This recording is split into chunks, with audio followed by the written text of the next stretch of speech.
Welcome to the classic movie quiz, Two Truths, One Lie. Here come two truths and one lie about the movie Jaws. Can you spot the lie? The mechanical shark, nicknamed Bruce, frequently malfunctioned, leading director Steven Spielberg to show the shark less and build suspense through other means. The iconic line, "You're gonna need a bigger boat," was entirely ad-libbed by actor Roy Scheider on the day of filming.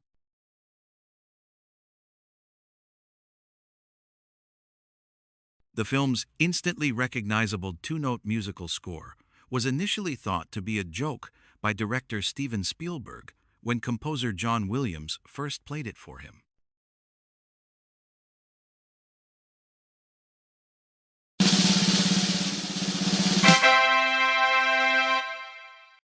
The lie is B. While the line is one of the most famous in cinematic history, it was not a spur-of-the-moment ad-lib by Roy Scheider. The line was in the script, written by screenwriter Carl Gottlieb, who in turn had heard a similar phrase uttered by the crew during the troubled production when they were dealing with the undersized support barge. Here come two truths and one lie about the movie Big. Can you spot the lie?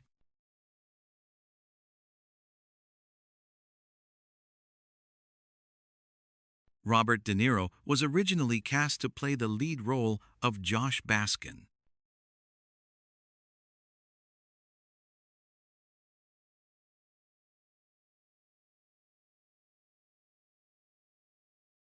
The iconic piano scene at FAO Schwartz was performed by body doubles.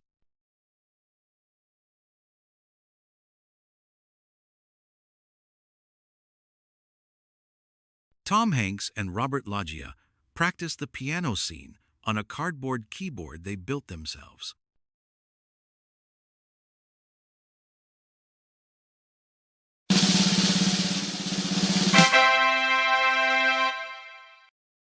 The lie is B. Tom Hanks and Robert Loggia famously performed the entire piano scene themselves. They spent weeks practicing the choreography on a custom-made giant piano keyboard, ensuring the final take was authentic and memorable. The other two statements are true. Robert De Niro was indeed cast as Josh Baskin before Tom Hanks, but he dropped out due to salary negotiations.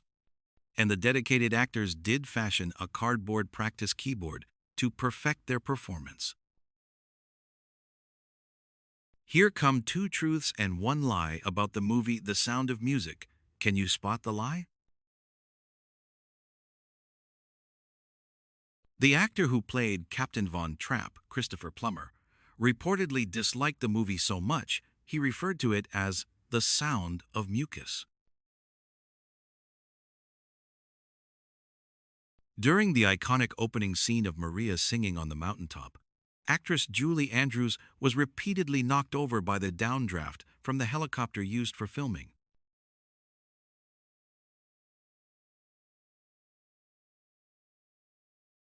The song Edelweiss is a traditional Austrian folk song that was adapted for the musical.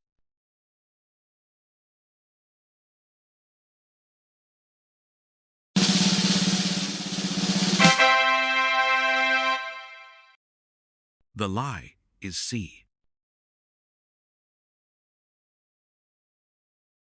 In reality, the song was written specifically for the production by Rodgers and Hammerstein and was not a pre-existing Austrian folk tune.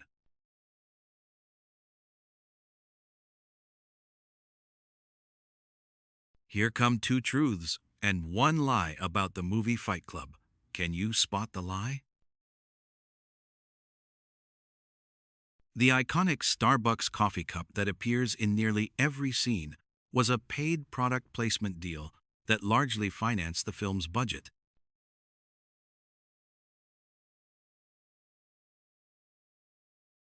To prepare for their roles, Edward Norton and Brad Pitt took lessons in soap making, boxing, and taekwondo.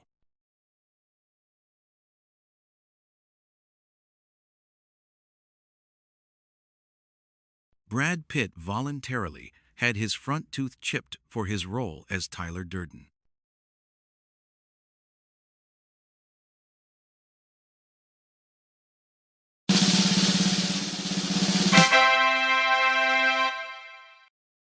The lie is A.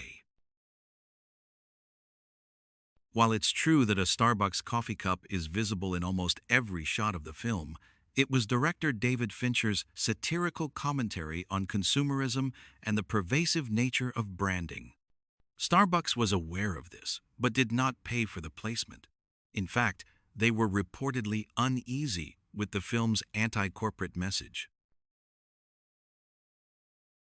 Here come two truths and one lie about the movie Trainspotting. Can you spot the lie?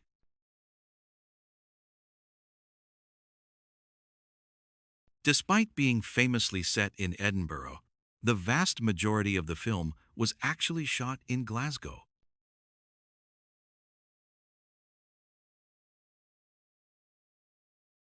The infamous worst toilet in Scotland scene was filmed in a real, condemned public toilet that the crew had to seal off for the shoot.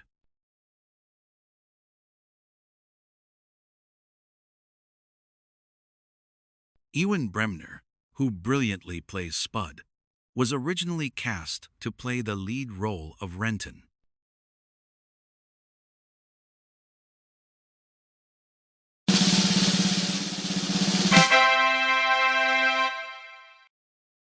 The lie is B. While it looks disgustingly realistic, the scene was filmed on a meticulously designed set built in a disused chocolate factory. The toilet itself was a prop built over a trap door leading to a platform below. And all the filth and feces Ewan McGregor dives into, it was made of chocolate. Here come two truths and one lie about the movie Top Gun. Can you spot the lie?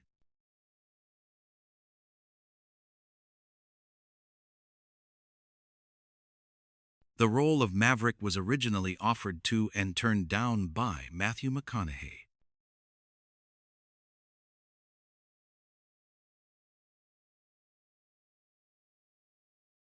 The iconic volleyball scene was largely improvised and added to the script by the director.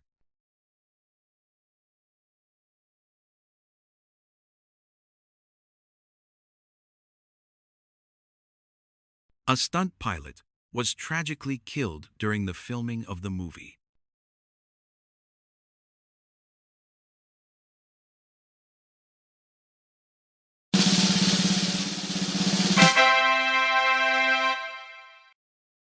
The lie is A.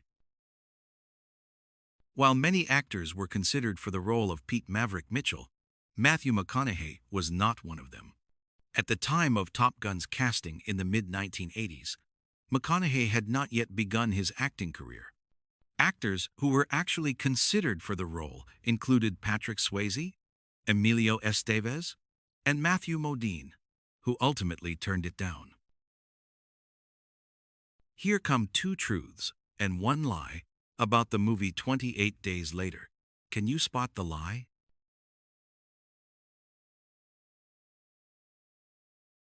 The iconic scenes of a deserted London were filmed in small snippets during the early hours of the morning.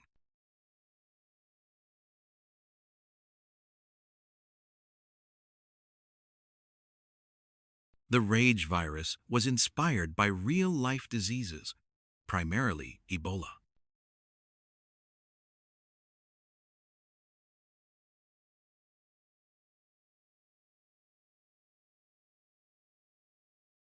The movie was originally planned as a found-footage film.